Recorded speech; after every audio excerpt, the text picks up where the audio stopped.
Buenas noches a todos y muchas gracias, Pilar. Tengo yo también que presentar a los dos presentadores. Uno es Francisco Antequera, que fue la persona que presentó uno es Paco del Rey, que presentó a Francisco Antequera, y la otra es Pilar Pérez, que me ha presentado a mí, y que son los vicedirectores del instituto. Bueno, yo voy simplemente a enseñarles la foto. Esta foto de aquí es nuestro instituto, que es ese edificio rojo que está frente al cementerio y que está en vecindad con el Instituto de Neurociencias. Entonces, quizás uno de los motivos por los que yo me he aficionado en los últimos años, desde hace 2 años, en los temas de envejecimiento, es quizás por la proximidad de nuestro instituto a un santo lugar que tenemos aquí en Salamanca. Pero bueno, bromas aparte, lo que yo les voy a hablar hoy es de cómo frenar el envejecimiento, porque esto es un tema importante, no solamente desde el punto de vista del individuo, sino también desde el punto de vista social, porque las poblaciones están envejeciendo y los países tienen que soportar a esas poblaciones envejecidas. Y entonces la situación óptima es que las poblaciones envejecidas sean saludables. Entonces, desde ese punto de vista, los países están invirtiendo muchísimo dinero hoy en día en investigación para intentar retrasar el envejecimiento el máximo posible, y cuando hablo de retrasar me refiero a mantener a la gente saludable. Entonces, a mí me gusta llamar a nuestro instituto el Instituto de la Vida, como dije antes, por la proximidad a ese otro sitio, y porque nosotros trabajamos en biología y las cosas que hacemos en nuestro instituto van siempre encaminadas en mejorar la calidad de vida de los seres humanos en general. Les traigo aquí una frase de la persona que hizo el primer trasplante cardíaco, que es Christian Barnard. Está en inglés, pero si la traducimos a español todo lo entendemos, y él pronunció esta frase que yo creo que se aplica a todos nosotros. Todos queremos morir jóvenes lo más tarde posible. Y esa va a ser un poco la filosofía de la charla que yo les voy a dar aquí hoy. Pero antes de empezar a hablar de ciencia, vamos a hablar un poco de estadística. Y aquí les presento cuál es la esperanza de vida que se publicó el año pasado, a final de 2013, en un informe de la OCDE, donde, como vemos, España ha ganado la medalla de bronce en Europa en términos de longevidad, porque realmente nos situamos solamente detrás de Suiza y de Italia. Y es más, si lo hacemos a nivel mundial, estamos también bastante bien posicionados, solamente Japón nos supera. Si se fijan, Estados Unidos, Rusia, que son, digamos, 2 potencias mundiales, están bastante por detrás de nosotros. Y Sudáfrica no digamos. Sudáfrica, de hecho, tiene la esperanza de vida en la actualidad que tuvo España a principios de 1900. O sea, es una esperanza de vida relativamente baja. Y lo que es también remarcable es que la esperanza de vida en España ha aumentado en 10 años desde el año 1970. O sea, el promedio de esperanza de vida hace solo 45 años es de 10 años más en la actualidad. Entonces, esos son datos importantes porque probablemente, si todo continúa igual, lo normal es que la esperanza de vida continúe creciendo, pero veremos que puede ocurrir lo contrario. Puede ocurrir que ahora estamos llegando a un máximo y en el futuro la esperanza de vida baje, si no tomamos una serie de medidas. Entonces, en la charla de hoy yo les voy a sugerir una serie de medidas y si ustedes siguen estas medidas, les prometo que vivirán 10 o 15 años más de vida saludable. En términos de esperanza de vida, hay un tema que es interesante y es que las mujeres viven más que nosotros. Aproximadamente, la media es de 82,4, pero una mujer vive de promedio unos 6 años más que un varón. Hay, digamos, múltiples explicaciones para esto y quizás a lo mejor eso puede ser una pregunta para el final de la charla, que podemos especular sobre ello. Le voy a explicar brevemente en cómo se mide esto de la esperanza de vida para que, digamos, todos vayamos conjuntamente. Bueno, pues lo que se hace es que se toma una población que que es el 100%, y esa población se va siguiendo a lo largo de los años y evidentemente va a haber individuos de esa población que va a ir falleciendo y entonces esos individuos se van descontando en porcentaje del total. Entonces se estima que la esperanza de vida media, cuando hablamos de esperanza de vida, es la esperanza de vida media, es la esperanza de vida que alcanza una población cuando el 50% de los individuos se mueren y el otro 50% permanece vivo. Entonces, por eso, en el caso del hombre y la mujer, las dos curvas son similares, pero la curva de la mujer va un poquitín más adelante que la curva del hombre. Eso es lo que se conoce como esperanza de vida media.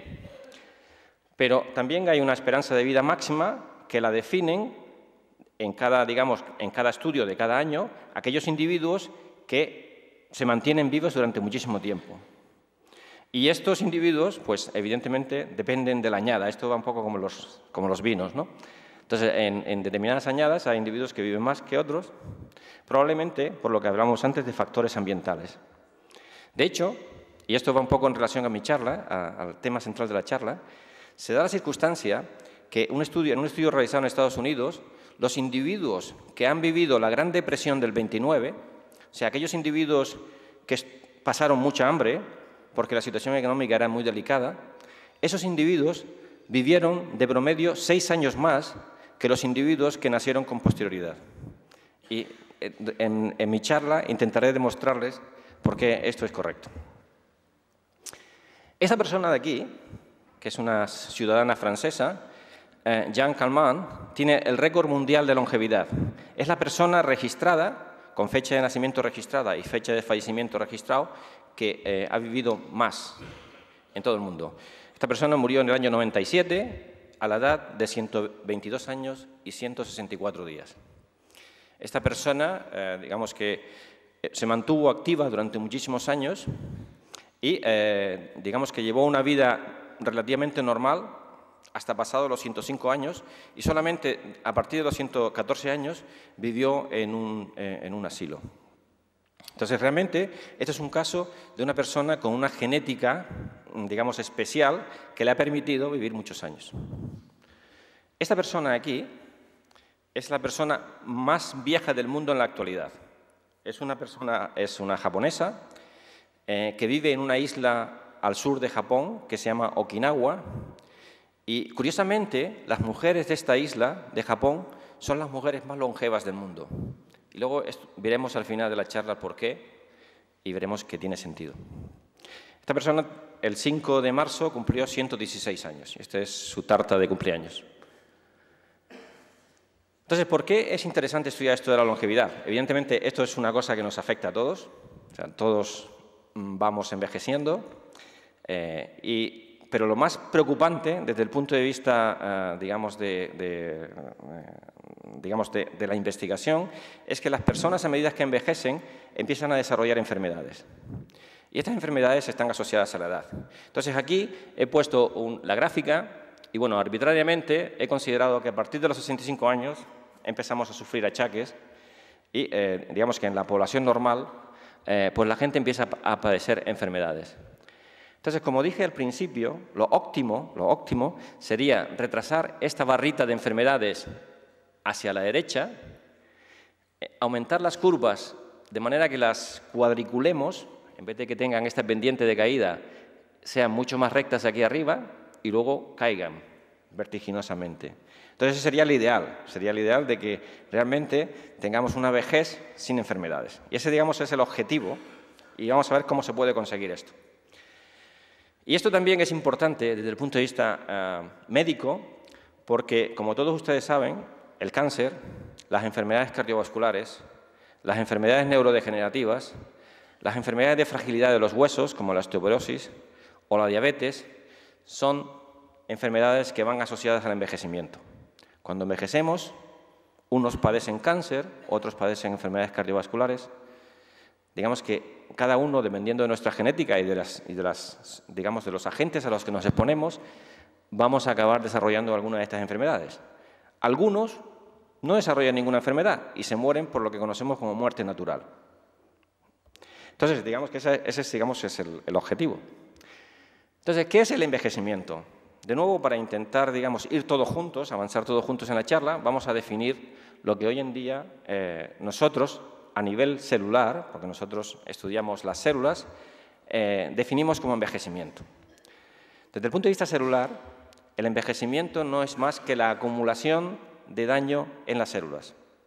Comentó antes en la charla Francisco Antequera que en nuestras células está el DNA y están proteínas, y lo que ocurre es que al principio de todos los organismos, cuando se generan los organismos a partir de una única célula, nuestras células están intactas o casi intactas, pero a medida que esas células se van dividiendo y se van generando más células, y a medida que corremos por la vida y vamos necesitando más células, nuestras células se nos van dañando, y es la acumulación del daño lo que genera el envejecimiento.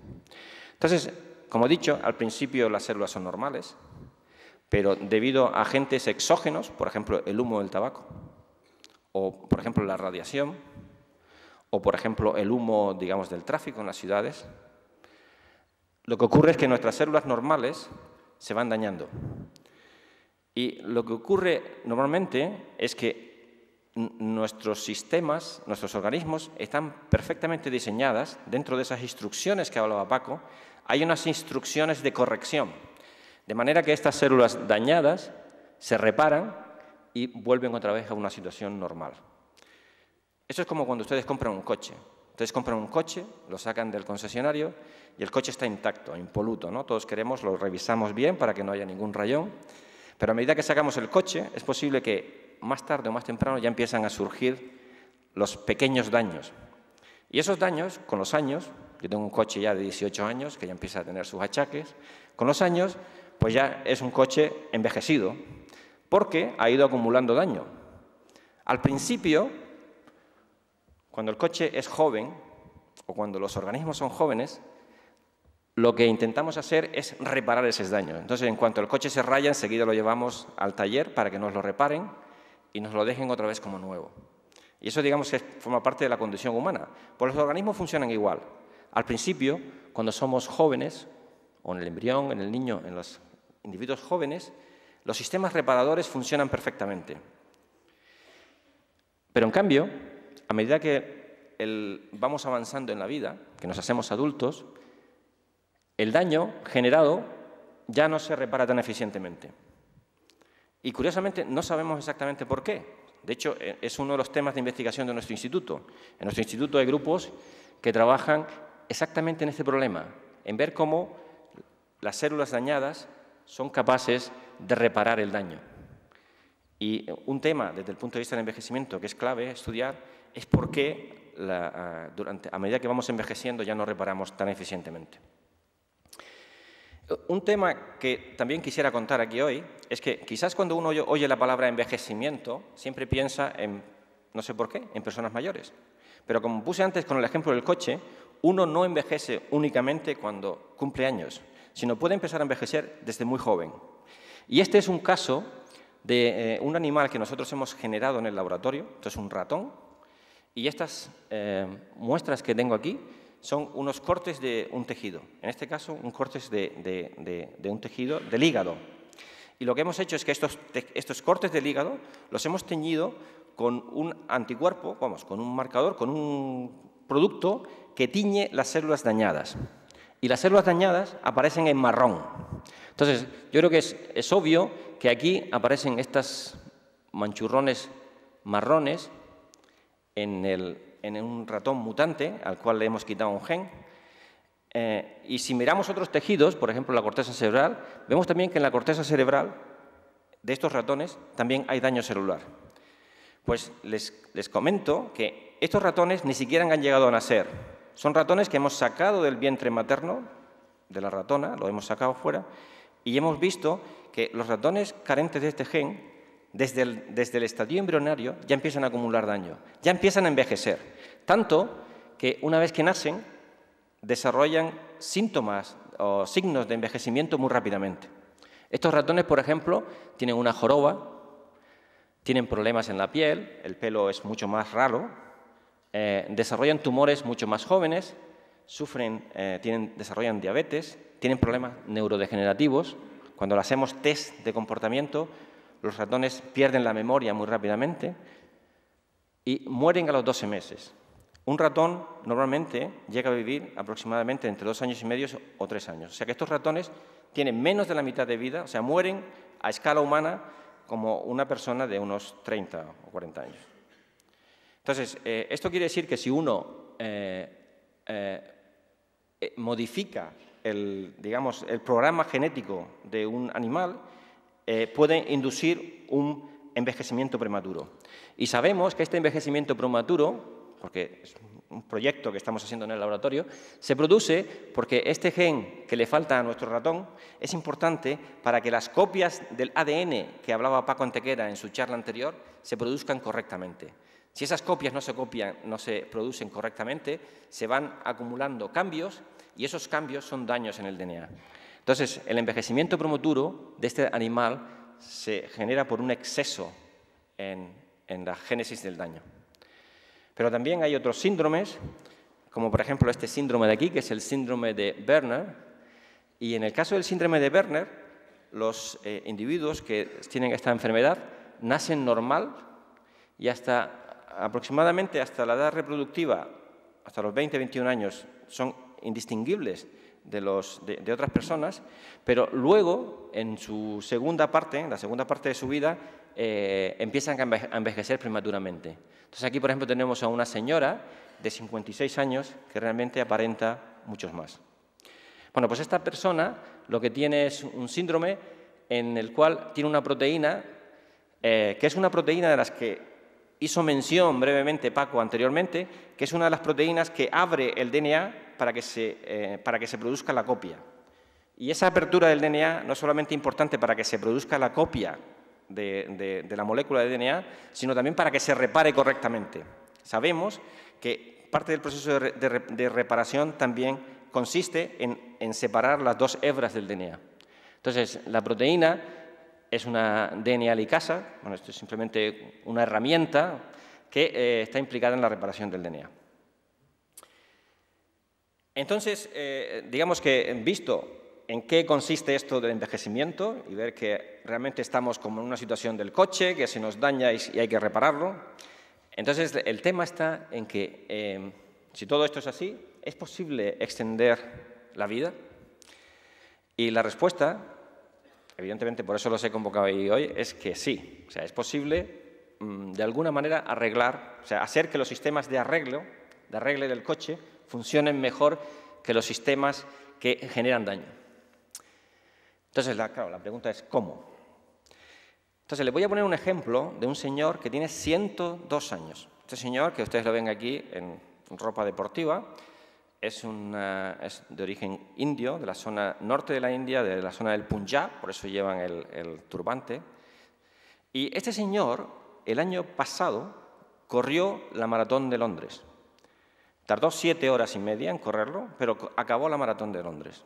Este señor está relativamente en forma y yo, desde luego, desde aquí, una de las cosas que no les recomiendo es que corran maratones, porque el problema de las maratones, bueno, los que son traumatólogos lo saben, que producen unos desgastes tremendos en los cartílagos y entonces pues aparecen otra serie de problemas. O sea, no corran maratones, pero digamos que hay otra parte del ejemplo este que me vale para lo que les quiero contar, y es que este señor lo que sí hace es que come menos de lo normal. Este señor come porciones similares a los que comen los niños. Entonces, claro, ustedes ya se empiezan a poner nerviosos, ¿no? Sobre todo aquellos que están aquí en la sala que se han comido hoy el cocido, que sé que hay unos cuantos. Entonces, les adelanto que el tema de comer menos, pero no hace falta comer mucho menos, un poquito menos o moderadamente, es importante para ser longevo. Y esto, además, es un tema que no lo acabamos de descubrir ahora.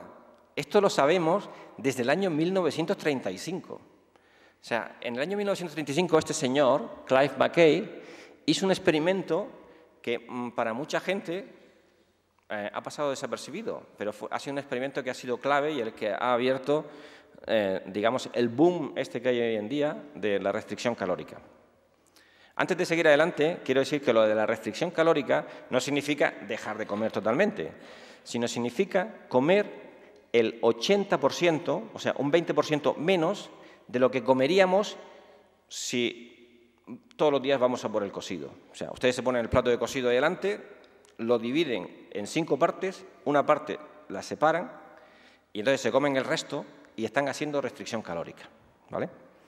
Entonces, en este experimento lo que hicieron fue precisamente el experimento del cocido.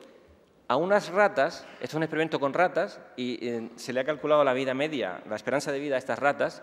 Entonces, a unas ratas se les dio una alimentación ad libitum, que se llama, que es cocido completo, y a estas otras ratas de aquí se le dio el cocido al 80%. Entonces, vean, o sea, es espectacular cómo, si uno calcula el 50%, estos animales de aquí aproximadamente viven la mitad, esto es comiendo cocido todos los días, viven la mitad de estos otros animales de aquí. Y un incremento del doble, pensado a la escala humana, es un incremento bestial. Supone que de los 80 años que hablamos antes, vamos a pasar a los 120. Entonces, ¿no quisiéramos todos dejar un 20% de comida a un lado cada día y llegar a los 120? Pues es una pregunta que yo pongo ahí, que yo no voy a decir ni si sí ni si no.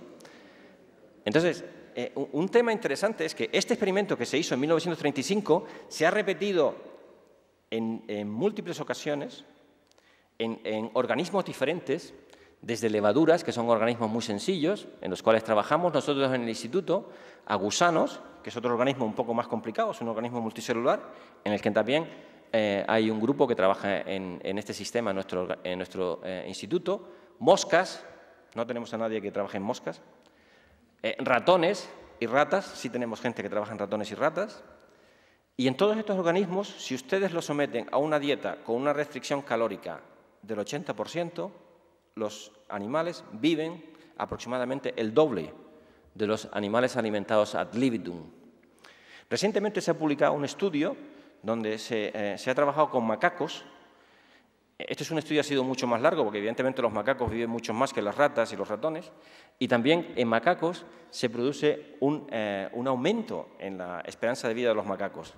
Pero no solamente en el caso del macaco, como se parece a nosotros, podemos además medirles otro tipo de parámetros, y podemos, por ejemplo, medirle el aspecto. Y un macaco con restricción calórica, les prometo que he visto las fotos, realmente tiene un aspecto mucho más joven y tiene muchas menos enfermedades que un macaco alimentado ad libitum. Este es otro macaco, como ustedes saben. Pero lo curioso es que ya la gente en Estados Unidos está haciendo restricción calórica y está experimentando consigo mismo. Entonces, este es un señor que oyó esto de la restricción calórica y lleva 7 años haciendo restricción calórica. A ver si adivinan cuál de los dos es el actual y cuál es el que había hace 7 años. Creo que no hace falta comentarlo, ¿no? Entonces, creo que las evidencias, el acúmulo de evidencias, o sea, la acumulación de evidencia que se está produciendo es realmente impactante. Y aquí quiero hacer una pequeña reflexión. Yo creo que la mayoría de la gente en esta sala, me ha parecido ver que la mayoría de la gente se mantiene en su peso y está más o menos bien mantenida.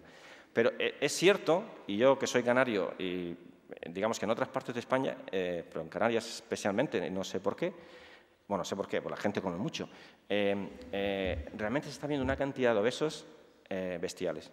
Y esa es la diana que tenemos que combatir. O sea, igual que hace unos años se combatió intensamente el problema del tabaquismo, y creo que ese problema está en vías de resolución, el tema de la obesidad no está resuelto y, es más, va a peor.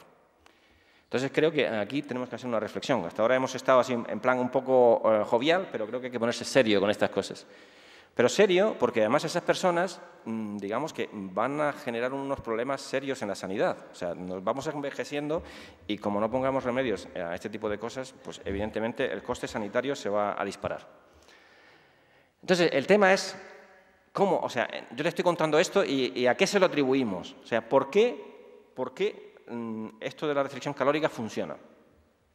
Antes se habló del tema de la genética, del medio ambiente, digamos que aquí siempre hay, hay gente que tiene una predisposición genética a vivir mucho tiempo, y eso es indudable, y hay gente que si se cuida, aunque tenga una mala predisposición genética, puede vivir más tiempo. Entonces vamos a ir primero a la genética, o sea, ¿cómo identificamos a aquellos individuos que viven más tiempo? Evidentemente uno puede ir por ahí haciendo estudios de población y encontrar poblaciones que viven más, y eso las veremos un poquito más adelante. Pero también se pueden hacer en los laboratorios, y de ese tipo de cosas nosotros sabemos porque hacemos muchos escrutinios de este tipo. Perdón. Y entonces, una de las cosas que se hizo hace ya unos años fue identificar individuos en una población de animales. Vimos antes que esto de la restricción calórica funciona en toda la escala evolutiva, por lo menos hasta donde se ha mirado hasta ahora. Entonces, se pueden buscar individuos, en este caso son humanos, pero se pueden buscar individuos de otra especie, que vivan más tiempo de lo normal. Y el sistema ideal para estudiar esto resultó ser un gusano que es transparente, que tiene muchas ventajas, que no voy a entrar en ellas, y quizás si se animan a las jornadas de puertas abiertas, pues les enseñaremos porque los tenemos en el laboratorio. Entonces, estos gusanos, que son muy pequeñitos, aproximadamente es como una coma en una página, resulta que lo que se hizo fue identificar gusanos mutantes que les faltaba alguna proteína, algún gen, y apareció un gusano, que es este que cuando se pone a crecer una población de 100 individuos, presenta una curva de supervivencia de este tipo frente a un individuo normal. Los gusanos son muy buenos para este tipo de estudios porque solamente viven aproximadamente entre 15 y 20 días. Entonces, claro, se pueden estudiar bien. Entonces, mientras que un individuo normal se muere, casi toda la población se muere sobre los 20 días, este individuo mutante, que tenía una proteína alterada, vivía muchísimo más. Y vivía casi tanto como los individuos que vimos antes que estaban expuestos a restricción calórica, aunque las dos poblaciones estaban alimentadas con el mismo alimento. Entonces, aquí les traigo unas imágenes de unas películas de estos animales. Estos animales se desplazan por la placa, son como pequeñas serpientes, se van desplazando por la placa, crecen en un césped de bacterias, y este es el gusano control, o sea, el que se va a morir a los 20 días, y este es el gusano longevo, que va a vivir más tiempo. Cuando son jóvenes, son indistinguibles, o sea, los dos se mueven por la placa con la misma energía. Pero, en cambio, los ancianos, los individuos a los 20 días, mientras que este de aquí, como ven, está bastante afectado, como ven, apenas se mueve, de vez en cuando da un coletazo, mira por aquí, pero apenas se mueve. En cambio, este de aquí está tan feliz por la placa y está moviéndose, y de hecho cuando se analiza a nivel citológico se ve que las células de este individuo de aquí están todavía sanas y en perfectas condiciones comparadas con las células estas de aquí. Entonces, este es un anciano longevo, de los que hablamos antes, que digamos que vive muchos años. Entonces, ¿qué es lo que tiene este animal? ¿Por qué este animal vive más tiempo? Pues este animal vive más tiempo porque una de las piezas, estas de las que hablaba antes Paco, que realmente es una pieza que le vale a la célula para comunicarse con el exterior, está afectada y funciona peor. DAF2 realmente lo que hace es que es la pieza similar en humanos a un receptor de membrana de las células que se llama IGF-1. Esto es un nombre técnico, pero simplemente es una antena que tienen las células, y esta antena es la antena que tienen las células para recibir las señales de los nutrientes. Entonces, de nuevo, tenemos antena de nutrientes y nutrientes. Entonces, lo que ocurre con estos animales es que, aunque le pongamos los nutrientes, la señal de la antena no funciona tan bien como la antena normal. Y entonces, cuando se transmite la señal hacia adentro de la célula, esta señal es una señal disminuida. Entonces, los individuos, a pesar de que están comiendo normalmente, no responden de la misma manera que los individuos normales. Entonces, aquí tenemos la antena y aquí tenemos un transmisor de esa antena que vamos a llamar TOR, ¿vale? Son nombres que nosotros usamos y, bueno, le hemos puesto esos nombres y hay que vivir con ellos. Entonces, este receptor de aquí, como he dicho antes, es un receptor de nutrientes, activa el transmisor TOR y este receptor es un receptor muy importante en la división de los organismos. Y, de hecho, no lo podemos quitar de las células, ya nos gustaría quitarlos y vivir muchos años, no lo podemos quitar porque sin ellos no podemos vivir. Entonces tenemos aquí la gran paradoja de la vida. Algo que es absolutamente necesario y que es muy importante para que las células crezcan y se dividan, es el mismo factor que luego, más tarde, o sea, durante la juventud y durante el desarrollo embrionario, este factor es muy importante para que las células se dividan, ¿no? Se copien, como decía antes Paco. Entonces, es muy importante que durante la juventud este factor lo tengamos a tope para que crezcamos. Por ejemplo, mi hijo, que está aquí en primera fila, bueno, además, como es grandote, yo creo que tiene un sistema de comunicación receptor TOR muy eficiente y, hombre, yo no creo que se vaya a poner como este, pero si ustedes quieren ponerse como este señor, lo que tienen que hacer es darle mucha carne y mucha cosa al individuo para que el receptor se ponga a tope y TOR se ponga a tope.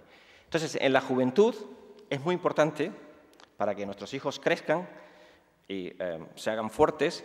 Y además esta vía también no solamente es importante para eso, sino también es importante para la capacidad reproductiva. O sea, los organismos estamos diseñados para seleccionar al más fuerte. Y entonces, pero realmente esa es de nuevo otra paradoja. O sea, buscamos a los más fuertes para aparearnos, bueno, en el caso de las chicas buscan a los más fuertes para aparearse en general, pero curiosamente los más fuertes luego pueden tener problemas. Y entonces para eso tenemos que pensar en que en la segunda parte de nuestra vida, si tenemos una activación crónica, si seguimos haciendo ejercicio, si seguimos consumiendo muchísimos nitrógenos, muchísimos nutrientes, entonces este crecimiento y esta división celular, que era importante en la primera parte, se traduce en un daño celular y envejecimiento. Entonces, esta es la paradoja. Crecer y luego envejecer. Entonces, claro, ya yo les he dado la pista. La primera parte de su vida, ustedes coman lo que quieran, crezcan, pónganse fuerte, reproduzcanse, pero luego en la segunda parte de la vida no se me conviertan en estas personas. Y eso es lo que ocurre si hay una activación crónica de esta vía en individuos adultos. Entonces, ¿qué es lo que tenemos que hacer? Tenemos que reducir la ingesta de nutrientes. Yo creo que aquí, salvo unos cuantos niños que hay, todos los demás tenemos que hacer esta otra opción. Tenemos que reducir la ingesta de nutrientes, de manera que los nutrientes ahora sean del 80%, que les hablaba antes, tengamos una señalización reducida a través del receptor de IGF, de TOR, y entonces, con esa cantidad de nutrientes tenemos suficiente, porque cuando somos adultos también tenemos necesidad de que haya crecimiento y división celular. Pero cuando ya tenemos el edificio construido, ¿para qué tenemos que hacer tanto cemento de nuevo? Se lo digo aquí a una persona que se dedica al tema de la construcción. Entonces, cuando ya hemos crecido y hemos desarrollado el organismo, ya digamos que con una cantidad mínima de crecimiento y división celular vamos a ser capaces de vivir y vivir perfectamente. Entonces, les voy a poner unos cuantos ejemplos de que esto realmente es así. Entonces, vean aquí, estos son unos ratones. Y vean que claramente son dos ratones, uno más grande y otro más pequeño. Estos ratones se han modificado genéticamente, se ha cogido en el laboratorio y no se les ha podido quitar el gen del receptor de IGF-1, que es el que está en la antena, sino lo que se ha hecho es que se ha atenuado, se ha generado un mutante atenuado. De manera que estos ratones tienen una antena de nutrientes atenuada. Entonces se generan estos ratones. Como se han hecho desde que los ratones eran chiquititos, el ratón se queda pequeño, pero se queda pequeño porque IGF-1 es importante para dividirse, para crecer y para dividirse. Pero curiosamente, este ratón de aquí vive el doble de este ratón de aquí. O sea, este ratón se queda pequeño, tiene problemas de reproducción, pero en cambio va a vivir el doble que este ratón de aquí. Pero no solamente vive el doble, sino que además es mucho más sano que el ratón de aquí. O sea, desarrolla mucho, hay una reducción, por ejemplo, en la aparición de tumores, la aparición de diabetes, etc. Este es un ratón que se ha generado en el laboratorio. Pero claro, la naturaleza ya nos ha hecho a nosotros también el experimento en humanos. Y en humanos existe un síndrome, que es el síndrome de Laron, que son estos individuos que son pequeñitos, aproximadamente 50 o 60 centímetros de estatura. Y este es un señor de un poblado de Perú. Por algún motivo la mutación se produjo en esa zona concreta de la Tierra, y entonces estos individuos viven ahí. Y estos son individuos de la misma población, pero como ven ustedes son niños, o sea que es realmente una mutación que genera un enanismo. Pues estos individuos se ha secuenciado el gen de IGF-1 y se ha visto, o se ha secuenciado, probablemente ya hasta habrán secuenciado el genoma completo, a los precios que tenemos hoy en día, están tirados, y entonces se ve que la única mutación que tiene es una mutación en el gen de IGF-1. Y lo que es interesante es que estos individuos son resistentes a la aparición de tumores, son resistentes a la diabetes y no padecen enfermedades cardiovasculares.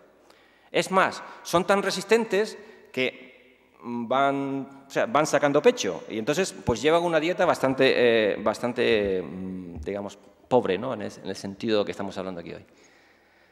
Entonces, esto lo que quiero decirles es que realmente esta vía de IGF-1 es una vía clave en la longevidad y que realmente es una vía que se está estudiando en mucho detalle hoy en día para modificarla y conseguir que la gente viva más tiempo.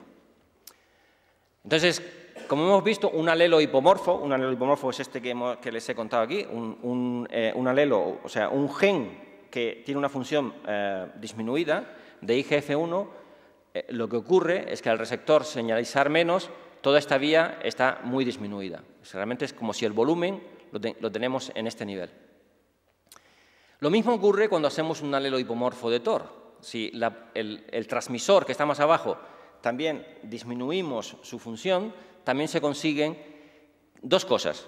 Que los individuos sean más pequeños, y esto es un experimento hecho en moscas. Como ven aquí, las moscas son más pequeñas y, curiosamente, estas moscas también viven más. O sea que realmente esa vía está absolutamente conservada y es importante para hacer que los individuos vivan más. Entonces, claro, lo que todos queremos, estoy seguro que todos ustedes aquí dicen, bueno, esto de comer poco es un rollo, ¿por qué no nos fabrican unos medicamentos donde nosotros podemos seguir comiendo cocido, pero nos tomamos la píldora de después del cocido y entonces pues vivimos también muchos años? Bueno, pues algo de esto hay. Entonces, el fármaco. Si cogemos y inactivamos la vía por ahí, decimos, pues esto es fantástico, ¿no? Y el fármaco existe un fármaco que se llama rapamicina, que es un inhibidor del transmisor de TOR. Curiosamente, el fármaco este se conoció hace mucho tiempo, porque la rapamicina es un producto natural que se extrae de una bacteria que se llama Streptomyces, en la que también trabajamos. Hay un investigador, Ramón Santamaría, trabaja con Streptomyces en nuestro centro, y curiosamente el Streptomyces es una fábrica de hacer antibióticos. Entonces, esto no es un antibiótico, pero es una proteína que se utiliza en trasplantes. Digamos que es un producto que se venía usando desde hace mucho tiempo. Entonces, la rapamicina se vio a principios de los 90 por este señor que se llama Mike Hall, que de hecho lo invitamos el 16 de octubre de 2012 y nos dio la conferencia de apertura del instituto. Y este señor fue el que descubrió que la diana de la rapamicina en las células es TOR. Y por eso TOR tiene este nombre tan esotérico, porque TOR son las siglas en inglés de Target of Rapamycin, la diana de la rapamicina. Entonces, digamos que el experimento está claro. Nosotros vamos a comer hasta los 25 o 30 años normal y a partir de los 25 o 30 años empezamos a tomar rapamicina. Bueno, pues ese es el experimento que se hizo aquí, pero no se hizo con humanos, sino que se hizo con ratones. Se mantuvieron ratones durante 600 días, que es el equivalente de los ratones de 20-25 años en humanos, y a partir de los 600 días se les empezó a administrar rapamicina. Y efectivamente se vio que los ratones que se trataban con rapamicina vivían más tiempo, de hecho vivían un 11% más, o sea, aproximadamente unos 10 años más en escala humana, que los ratones controles. Entonces, claro, ustedes dirán, bueno, pues ya está resuelto, ya me puedo marchar, que voy mañana a la farmacia y compro rapamicina. Bueno, pero como ustedes saben, con esto de los medicamentos no se puede andar así como así. Entonces, la rapamicina es un medicamento muy importante. De hecho, se emplea en tratamiento antitumoral. Es una de las drogas con una gran capacidad, digamos, en los tratamientos antitumorales, porque inhibe el crecimiento celular al inhibir TOR. Se utiliza también en los trasplantes, sobre todo en trasplantes renales, pero lo que no se puede hacer es administrar rapamicina a todo el mundo como si nada, ¿no? Porque tiene también sus efectos secundarios. Pero bueno, digamos que esto nos pone en una ruta que evidentemente nosotros que trabajamos en esta ruta sabemos que es una ruta mucho más complicada. Está el receptor, está TOR, que está por aquí abajo, pero hay otros más elementos en medio. Entonces, todos los elementos que están aquí representados en rojo son elementos contra los que se puede actuar para inhibir la ruta. O sea, si uno bloquea algunos de estos elementos en rojo, bloqueamos el crecimiento y bloqueamos el daño celular. Y los que están en verde son elementos que uno puede estimular, y entonces si estimulamos alguno de estos elementos, lo que conseguimos es frenar el envejecimiento. Y por ejemplo, uno de los elementos muy importantes es una proteína que se llama FOXO, que es una diana muy prometedora, porque además FOXO tiene una característica adicional, y es que FOXO es antagonista de TOR en regular un proceso muy importante para las células, que ustedes probablemente no han oído hablar hasta ahora, que es un proceso que se llama autofagia. Entonces, ¿qué es esto de la autofagia? Autofagia es que te autodigieres, ¿no? Pues la autofagia es un proceso natural en las células que es un proceso de reciclado. Es cuando las células se van a reciclar sus proteínas y se van, digamos, a tirar de la cadena y a quedarse limpias, utilizan la autofagia. Y de nuevo, paradójicamente, la autofagia es un proceso que está regulado negativamente por nutrientes, porque si ustedes consumen muchos nutrientes, activan TOR activa el crecimiento, pero inhibe la autofagia. Entonces lo que estamos haciendo es generando más células más grandes, con más cantidad de proteínas, porque la maquinaria esta que veíamos antes con el ribosoma también es una de las cosas que activa dramáticamente TOR. O sea, hacemos células más grandes y más dañadas, y cada vez más grandes y más dañadas. Y lo que nos interesa es, de vez en cuando, estimular la autofagia. Por eso esto de la dieta con menor cantidad de calorías funciona, porque no tenemos tan activada esta ruta y entonces las células pueden hacer ese reciclado. Entonces es importante hacer el reciclado de las células, ¿no? Entonces hay más dianas. Por ejemplo, un fármaco que se emplea, lo emplean los diabéticos, es un fármaco que se llama la metformina. La metformina es un antidiabético y, curiosamente, este fármaco se sabe que activa una proteína que es, al final lo que hace es inhibir TOR. Y, de hecho, están haciendo ahora mismo experimentos con metformina y se ha demostrado que la metformina también alarga la vida en animales de experimentación. Y hay gente que está tomando metformina porque son diabéticos durante mucho tiempo. Y esa droga es un poco más, digamos, más inocua que la rapamicina de la que hablamos antes.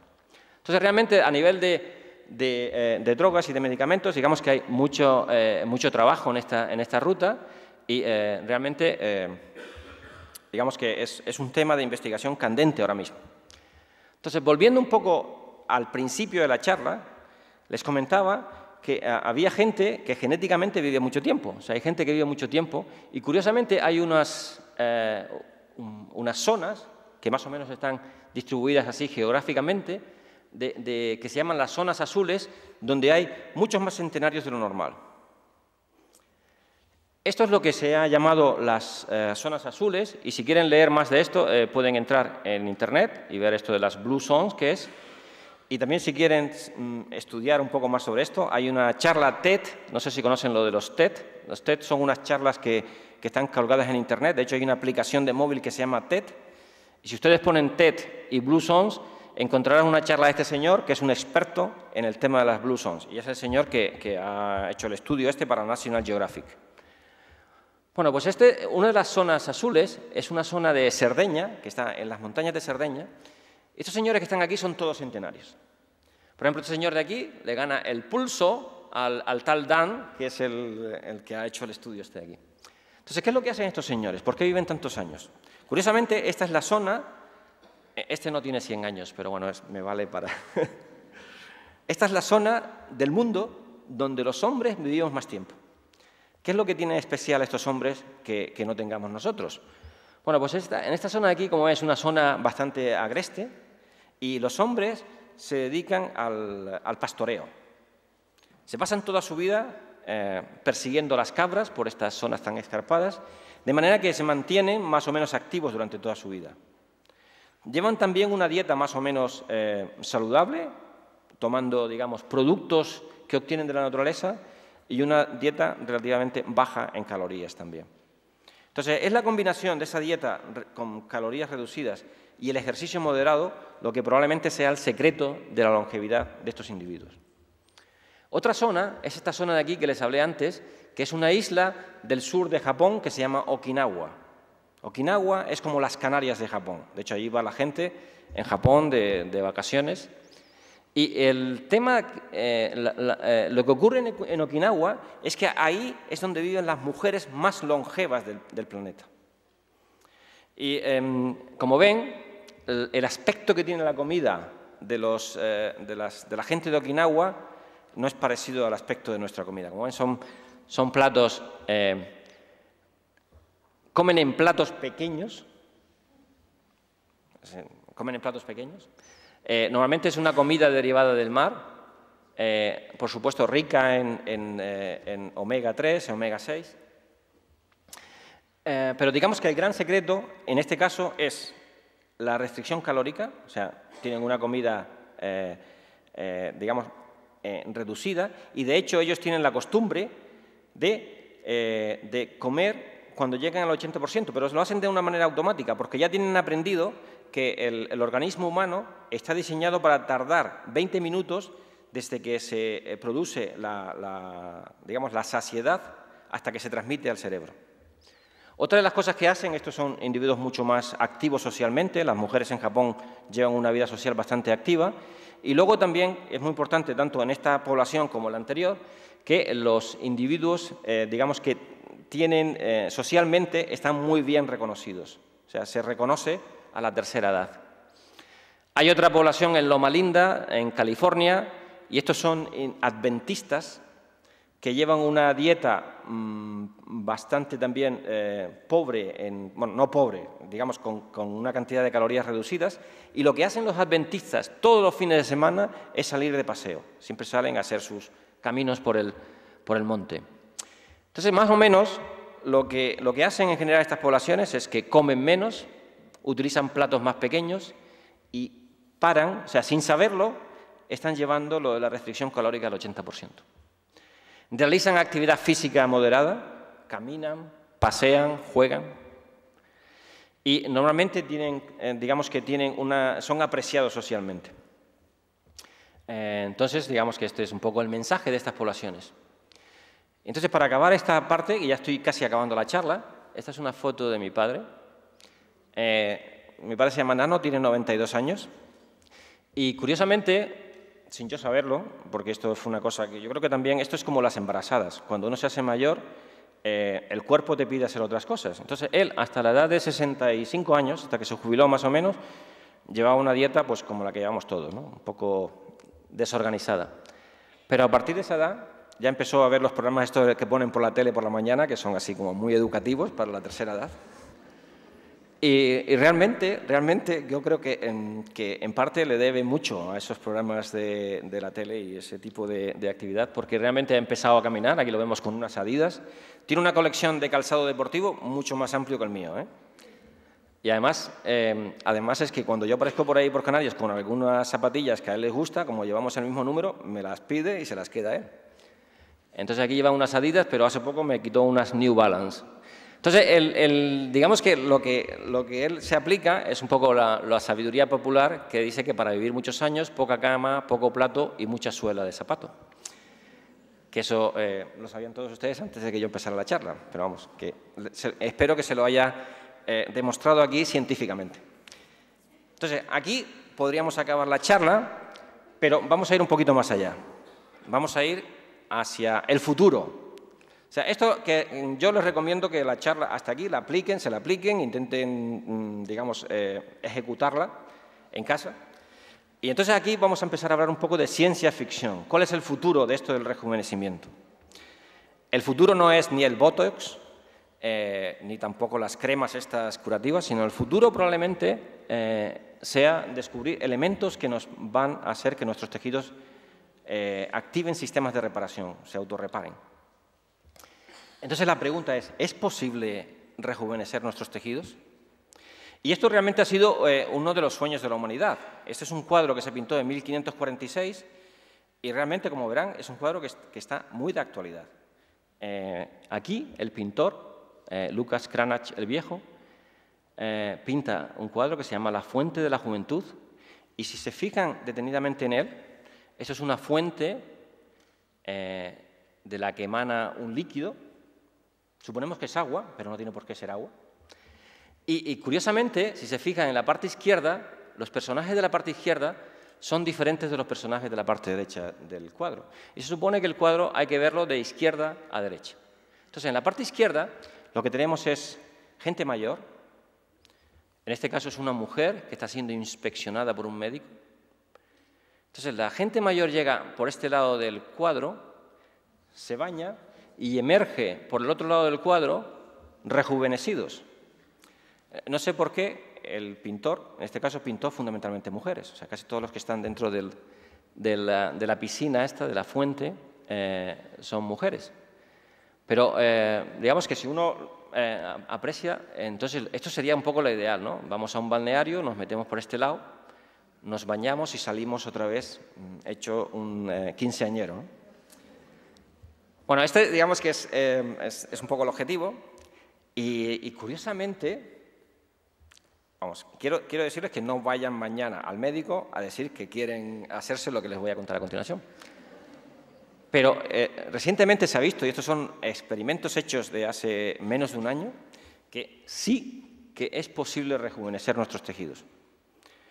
Y esto, como contaba Paco, no ha sido fruto de una investigación de estas dirigidas por multinacionales a buscar la crema que nos... O sea, no es una investigación de L'Oréal, ni de Pons, ni de ninguna de estas marcas que intentan rejuvenecer eso, sino realmente ha sido un investigador en la Universidad de Stanford que recobró una técnica que se usaba hace 150 años y la volvió a llevar a cabo. O sea, una técnica que se hizo hace 150 años, la volvió a llevar a cabo.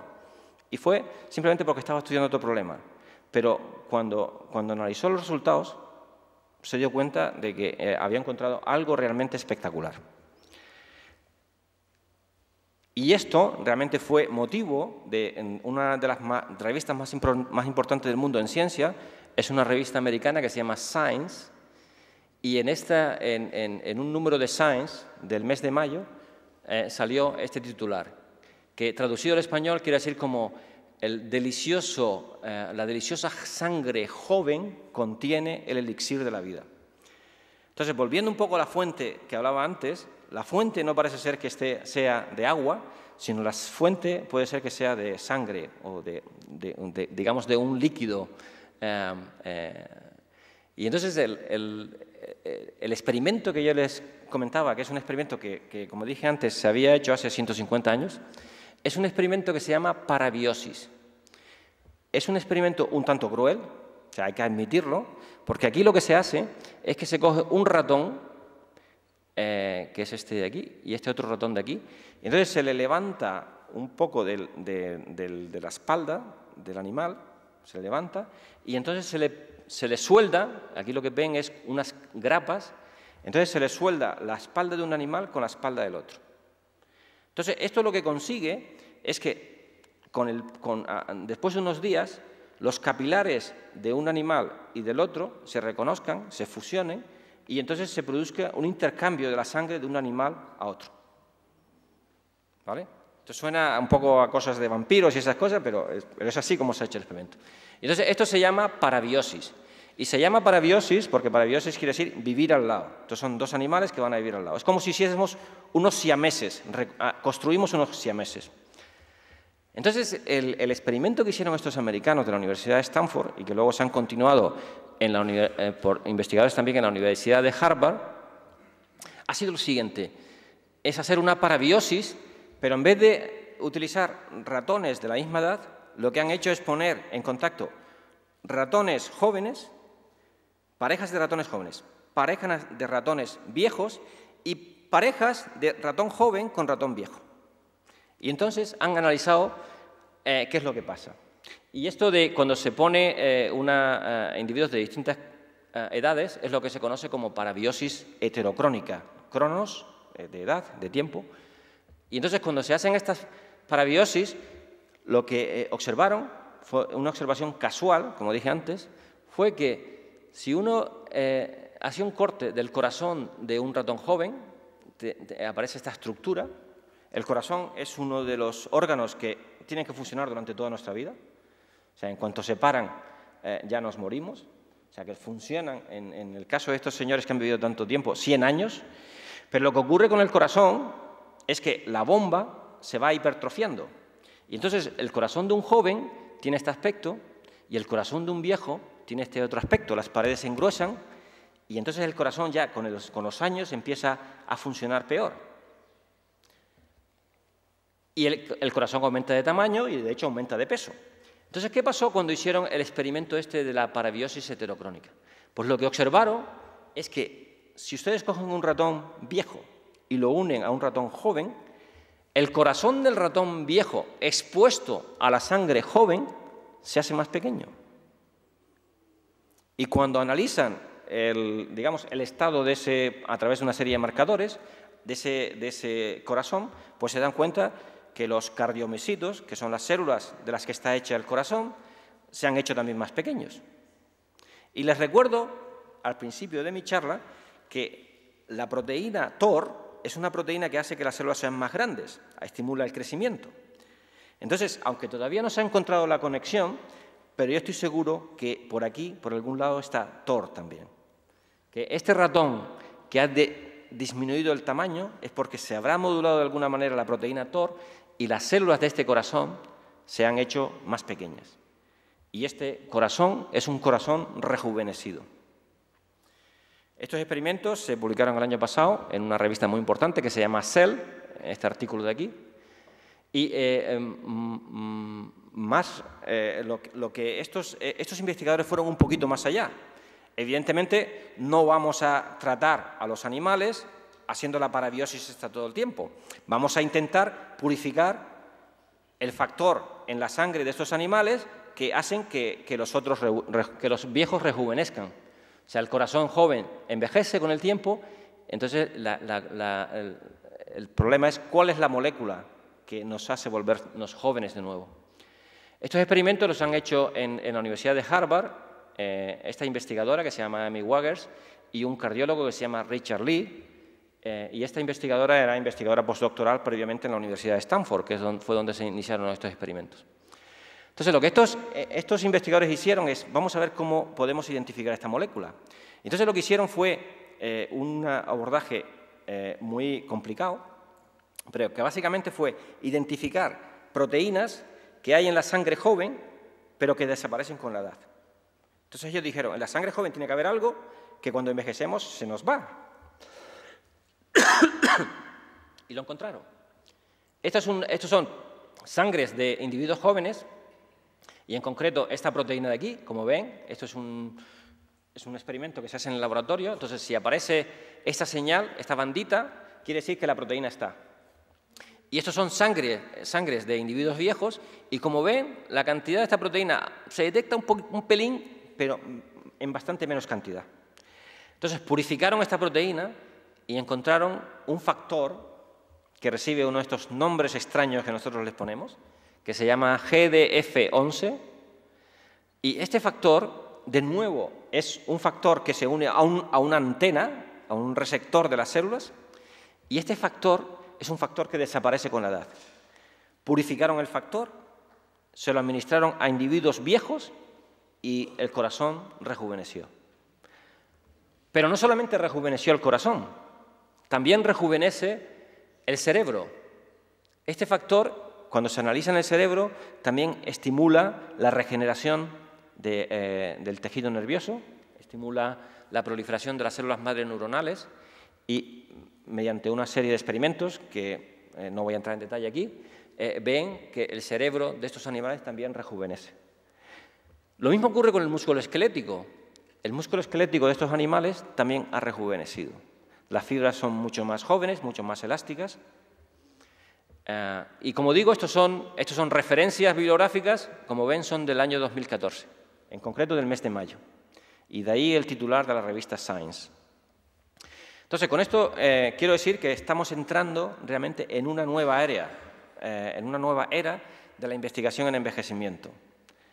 O sea, con los años, si esto realmente se prueba que es correcto en humanos, porque les recuerdo que estos son experimentos realizados en ratones, o sea, si esto es correcto en humanos, estamos ante la posibilidad de administrar a pacientes mayores este producto, esta sustancia, y conseguir rejuvenecerlos.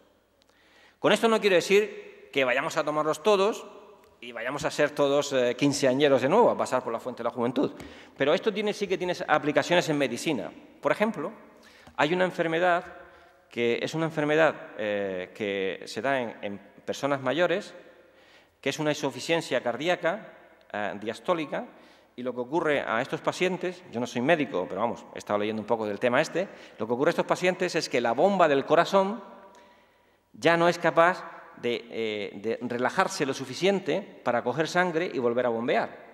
Entonces, por eso se llama insuficiencia cardíaca diastólica. Y entonces lo que se puede hacer es administrar esta sustancia a enfermos que saben que están condenados a morir, porque si no se trata de esa insuficiencia, se van a morir unos años.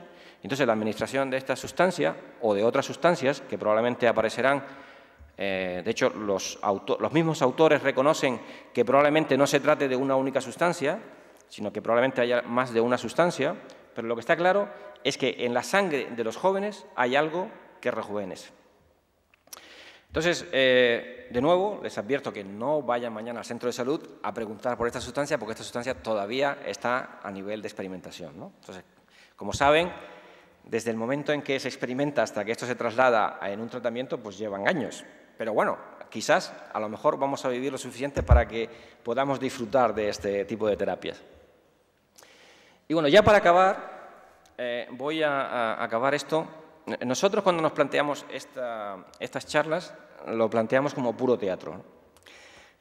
Quisimos dar a conocer el edificio, quisimos darnos a conocer a nosotros, quisimos, pues eso, que ustedes supieran, porque muchas veces la gente va por ahí por el edificio y no saben realmente lo que es, si somos un instituto de, no sé, de informática o qué es lo que hacemos.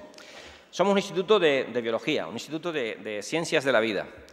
Y creo que este señor de aquí es un premio Nobel de Química, de hecho recibió el premio Nobel de Química el mismo año que Watson y Crick recibieron el premio Nobel de Medicina. Y es curioso que este señor y su compañero trabajaban en el mismo instituto. O sea, en un año, 4 investigadores del mismo instituto en Cambridge recibieron el premio Nobel. 2 el premio Nobel de Química y 2 el premio Nobel de Medicina.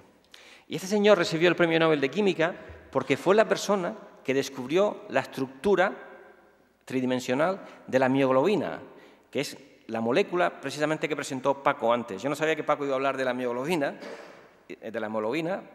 pero este señor fue el que descubrió la estructura cristalina. Es un cristalógrafo y fue el que descubrió la estructura, él y otra persona que se llama John Kendrew.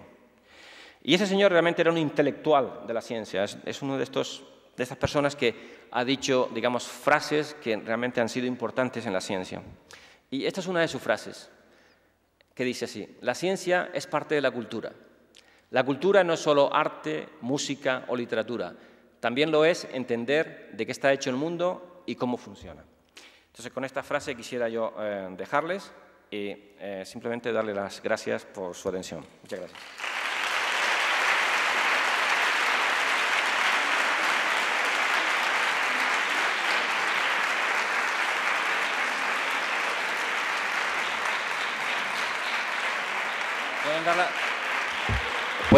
¿Pueden dar las luces? ¿Luces y preguntas?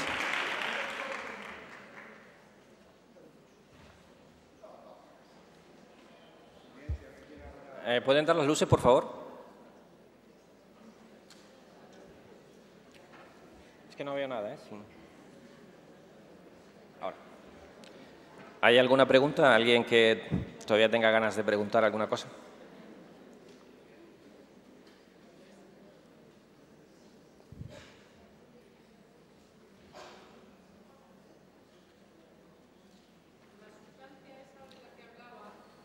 Por favor, un micrófono porque si no, no oyen en la grabación. ¿Sí? La sustancia de la cual dice que rejuvenece, sí. ¿Curaría el Alzheimer? Bueno, eso es un tema también muy importante. Muy importante. El tema del Alzheimer, o sea, realmente lo que han visto es que, estaba aquí pasando diapositivas, voy a separarme un poco. Lo que han visto, esto es simplemente un trabajo, o sea, los resultados son tan recientes que solamente hay un trabajo realizado en cerebro. Y lo que realmente se ha visto es que se produce, las células del cerebro,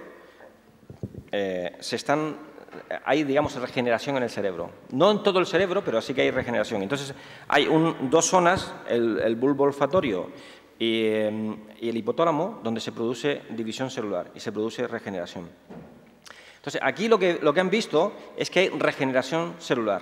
En el caso del Alzheimer, lo que hay es que se producen depósitos de unas proteínas y los depósitos de estas proteínas es como las proteínas se pliegan mal, se depositan y entonces se generan unas células parecidas a las que, bueno, no estuvo usted en la charla anterior, pero cuando se producen esos precipitados, entonces las células dejan de funcionar y se mueren. Entonces, en el paciente de Alzheimer, lo que ocurre es que poco a poco se te van muriendo células. Entonces, claro, es muy difícil recuperar a un paciente de Alzheimer ya. Pero lo que sí se ha demostrado es que la restricción calórica sí que protege frente al Alzheimer. ¿Y por qué? Una manera muy sencilla.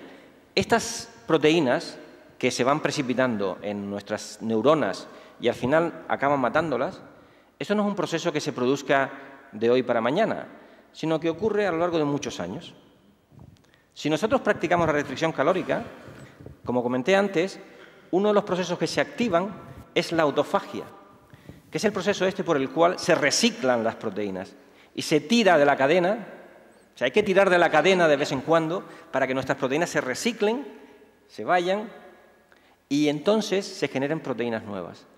Entonces, hay unos experimentos que también se han publicado hace muy poco por una persona, un investigador americano que se llama Matson, y este señor lo que ha visto es que en un modelo de ratón de Alzheimer, que normalmente desarrolla el Alzheimer en un tiempo de 6 meses, se produce un retraso en la aparición de los signos de Alzheimer. No se elimina completamente, pero es el equivalente en humanos a que el Alzheimer aparezca con 60 años o aparezca con 80 años. Entonces, creo que aquí estamos ante unos temas que no solamente, digamos, que son importantes desde el punto de vista del estado físico de la persona, vamos a comer un poco menos para estar más guapos, más atractivos, sino creo que de esa manera conseguimos reciclar las proteínas y conseguimos que nuestras neuronas vivan mucho más tiempo. Muchas gracias. Sí, allí.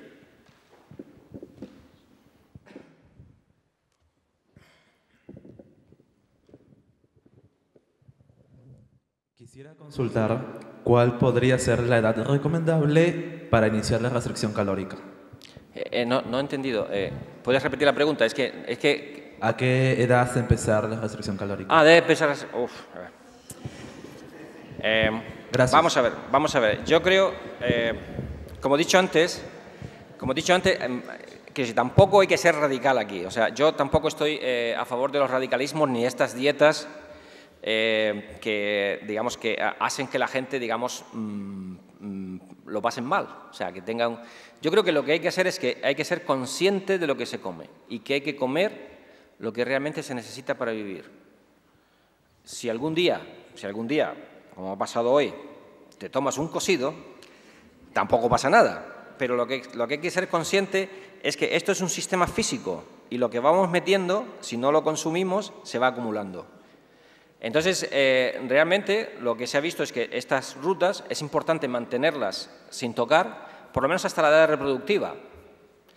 Y a partir de ahí ya cada uno es libre de empezar a restringirse. Pero yo creo que lo bueno que tiene esto, además, es que la gente, que parece ser que la gente que lo practica se encuentra mejor, y no solamente se encuentra mejor, sino que probablemente se pueda empezar en cualquier edad. Si tú lo empiezas más tarde, probablemente vayas a extender tu vida un poquito menos. Pero con eso tampoco quiero fomentar el que la gente empiece ahora a hacer dietas ni a hacer cosas, vamos, de hecho, yo lo que les digo es que vayan y pónganse en manos de un médico antes de hacer ninguna de las cosas que yo he dicho aquí hoy. Pero científicamente está demostrado que es así. Sí, Mar. Sergio, sí, quería preguntarte si hay alguna evidencia de que los diabéticos tengan una esperanza de vida mayor, ya que están bajo el tratamiento de la metformina. Metformina. No, yo creo que el problema es que los diabéticos tienen otros problemas vamos, los diabéticos viven menos y aunque tomen metformina, no, digamos, viven menos que una persona normal. Y los diabéticos tienen otra serie de problemas vasculares y de otro tipo, que tampoco yo entiendo mucho del tema de la diabetes, pero vamos, que hay otros problemas por el tema de tener esa desregulación de la insulina que les hacen vivir menos que las personas normales.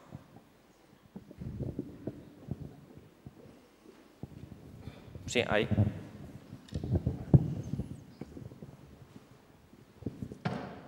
Quería preguntar si sabías si se ha investigado algo de una tribu que se llama la tribu de los Hunza, que dicen que tienen una esperanza de vida mucho mayor de lo habitual y, por ejemplo, personas de 40 o 50 años parecen, o sea, parece que tienen 25 en vez de 40 o 50. ¿Cómo se llama la tribu otra vez? Hunza, con H. No he oído nada de eso, pero vamos, ¿tú has oído algo, Tino? Quizás Tino, que está aquí en primera fila, no dices nada.